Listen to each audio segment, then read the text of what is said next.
Assalamualaikum warahmatullahi wabarakatuh. Halo anak-anak siswa-siswi SMP Tiga Mel Akhlak kelas 7. Apa kabarnya semua? Semoga sehat-sehat ya. Bagaimana hasil PTS kemarin? Semoga hasilnya memuaskan ya. Ketemu lagi sama Miss Tami dalam pembelajaran matematika kelas 7.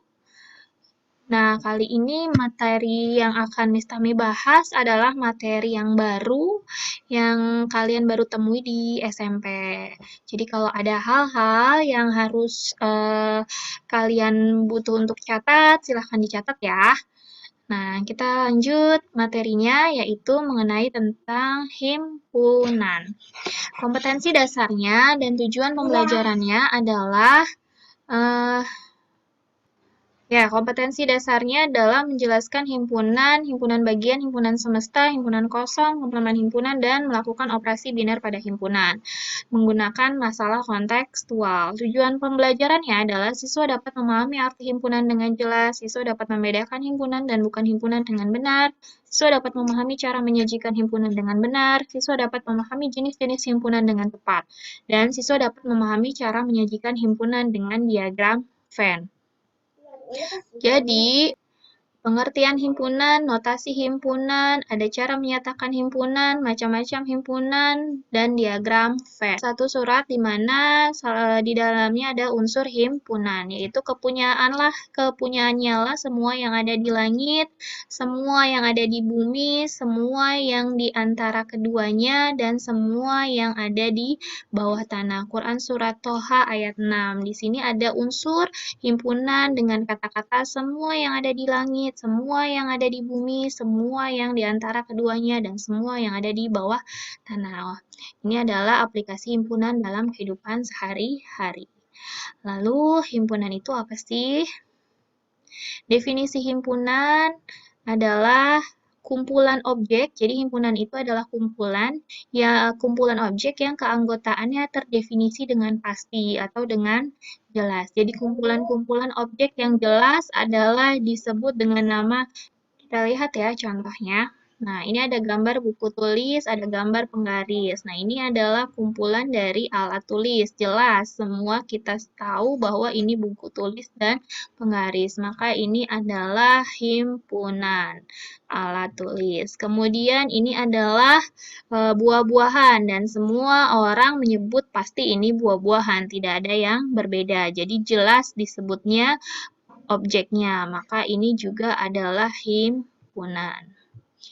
Kemudian ini adalah contoh berikutnya. Nah, ini adalah hewan ya, berkaki 4. Maka dia disebutnya jelas semua hewan berkaki 4. Kita lanjut. Ini adalah jenis-jenis datar. Maka disebutkan bahwa di sini adalah himpunan bangun datar dan sudah jelas semuanya sama.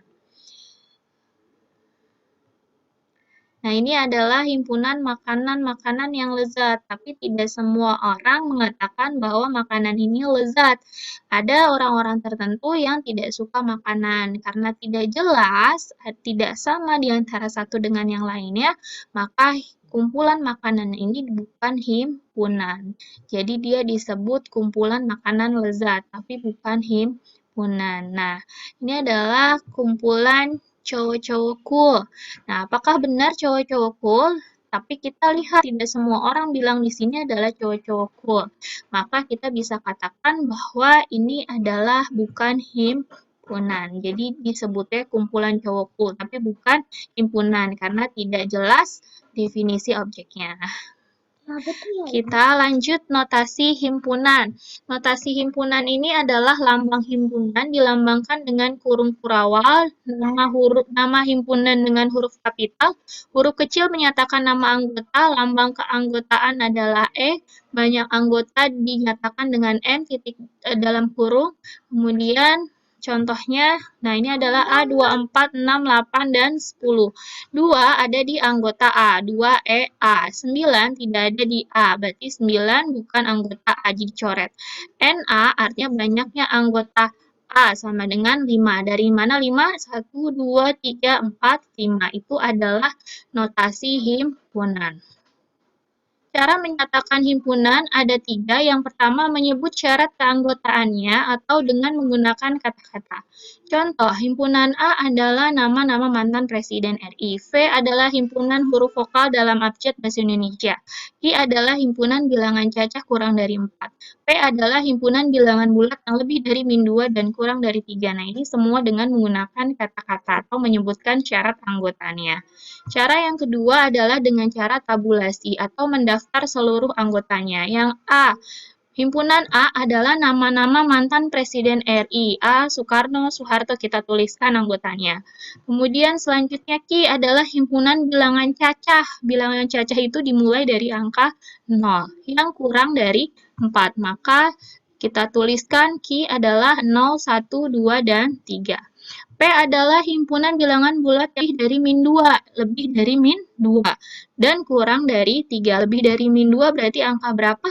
Yaitu angka min 1, 0, 1, dan 2. Ini adalah cara menyatakan himpunan dengan mendaftar seluruh anggotanya. Cara yang ketiga adalah menggunakan notasi pembentuk himpunan, yaitu dengan menggunakan lambang. Contohnya adalah menggunakan variabel dan garis lurus ya, ini kata kuncinya. Contoh yang A, himpunan A adalah nama mantan Presiden RI. A, ya kita tulis kurung kurawal, X lurus X mantan Presiden RI. Nah, kemudian yang nomor 2 Q adalah himpunan bilangan cacah yang kurang dari 4. Nah, notasinya adalah kita tulis huruf Q sama dengan kurung kurawal, tulis X garis lurus, jadi variabelnya X, terus X kurang dari 4, X bilangan cacah. Ya, jadi kita tuliskan X kurang dari 4, X anggota bilangan cacah. Yang ketiga adalah himpunan bilangan bulat yang lebih dari min 2 dan kurang dari 3. Maka tulisannya adalah, nah, P sama dengan K lurus min 2 kurang dari K kurang dari 3 bilangan bulat. Di sininya bisa ditulis dengan lambang huruf X anggotaan pada slide yang sebelumnya tadi Miss Tami katakan ya. Nah, ini adalah cara menyatakan himpunan yang ketiga dengan notasi pembentuk himpunan. Selanjutnya kita akan bahas mengenai contoh soalnya. 1. Ubahlah himpunan berikut P X kurang dari 10 X anggota bilangan asli ke bentuk penyajian himpunan dengan mendaftar anggotanya. Berarti kita daftarkan bilangan asli kurang dari 10, yaitu 1, 2, 3, 4, 5, 6, 7, 8, 9.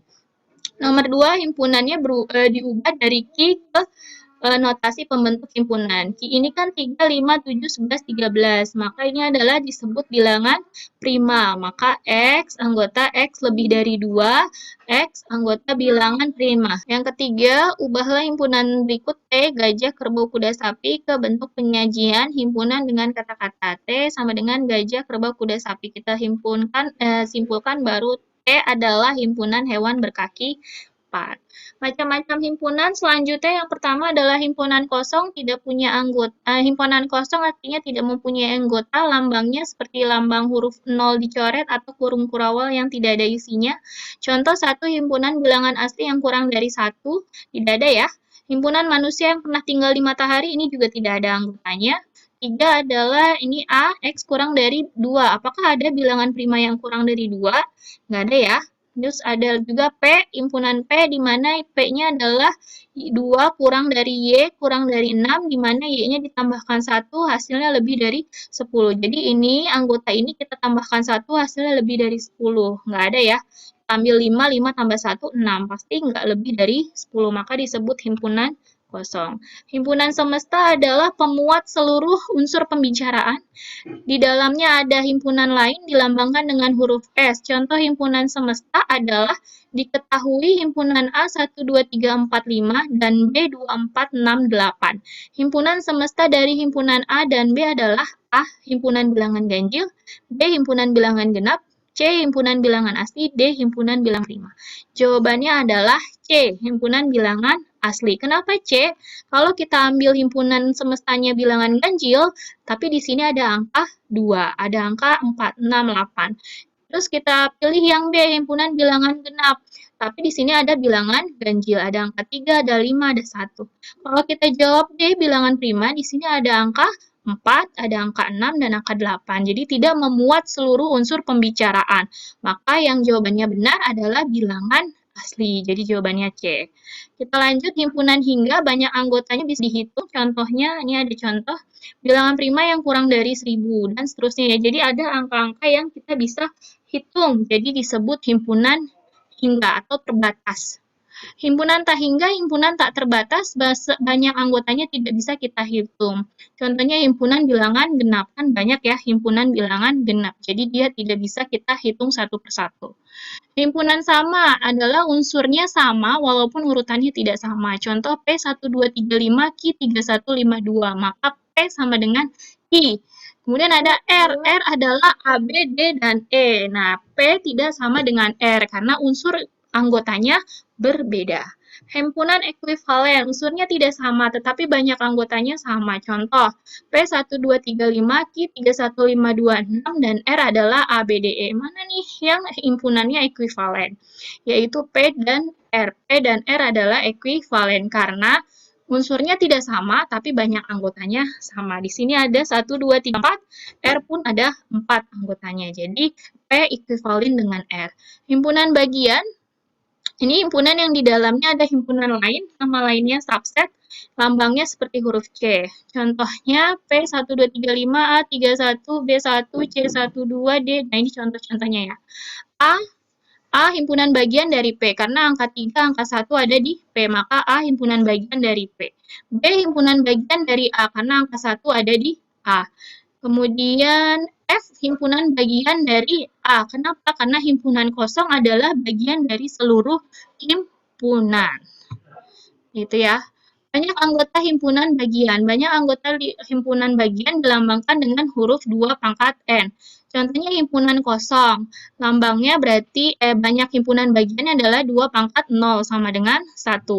Himpunan B isinya A. Anggota B A-nya ada 1. Berarti 2 pangkat 1 sama dengan 2. Jadi himpunan bagiannya ada 2. C. Gajah dan kuda. Berarti banyaknya anggota C ada 2, berarti 2 pangkat 2 sama dengan 4, dan seterusnya menggunakan rumus 2 pangkat N. Kemudian diagram Venn 1, diagram Venn dengan himpunan saling lepas, menyatakan himpunan dengan gambar. Contohnya diagram dari himpunan S, 1, 2, 3, 4, 5, 6, 7, 8, 9, 10, dan A, 1, 2, 3, 5, 7, 9, B, 2, 4, 6, 8. Nah, S-nya adalah seluruh pembicaraan yang ada di A dan B. Maka karena tidak ada yang sama, maka disebut saling lepas. Jadi A dan B tidak ada anggota yang sama, maka himpunannya saling lepas. Jadi kotak, ada huruf S, ada 2 lingkaran. Kenapa 2? Karena himpunannya ada 2, himpunan A dan himpunan B. Anggota himpunan A diisi di dalam lingkaran A. Anggota himpunan B diisi di lingkaran B. Nah, ada angka di S yang tidak ada di A dan di B. Kita tulis di dalam kotak, tidak masuk ke dalam lingkaran A ataupun lingkaran B. Diagram Venn yang kedua adalah diagram Venn dengan saling berpotongan. Contoh, diagram Venn dari himpunan S 1, 2, 3, 4 sampai dengan 10, A-nya adalah 2, 4, 6, 8, 10, dan B-nya adalah 1, 2, 3, 6, 9, 10. Ada yang sama angkanya yaitu angka 2, 6, dan 10. Maka diagram Venn-nya kita buat mengikat, ya, berpotongan seperti ini. Yang sama kita tulis di tengah, 2, 6, 10. Sisa dari anggota A yang tidak sama dengan B adalah 4 dan 8. Sisa anggota B yang tidak ada di A adalah 1, 3, 9. Nah, yang tidak ada di A dan B, tapi ada di S, kita tulis di luar lingkaran A dan di luar lingkaran B, yaitu angka 5 dan 7. Penulisannya bebas. Kemudian yang C adalah diagram Venn himpunan bagian, yaitu S-nya 1, 2, 3, 4, 5, A-nya 1, 2, 3, 4, 5, dan B-nya adalah 2, 4. Maka B ada di A, jadi B-nya ada di dalam lingkaran A. Anggota B kita tulis dalam lingkaran B, 2, 4. Sisanya anggota A yang tidak ada di B ditulis di dalam lingkaran A, 1, 3, dan 5. Seperti itu. Ya, oke, terima kasih. Nanti ngerjain tugas jaga kesehatan, tetap ibadah dengan benar. Terima kasih mengucapkan, mohon maaf kalau ada kata-kata yang salah. Kita sudahi dengan membaca hamdalah. Alhamdulillahirabbil alamin. Wassalamualaikum warahmatullahi wabarakatuh.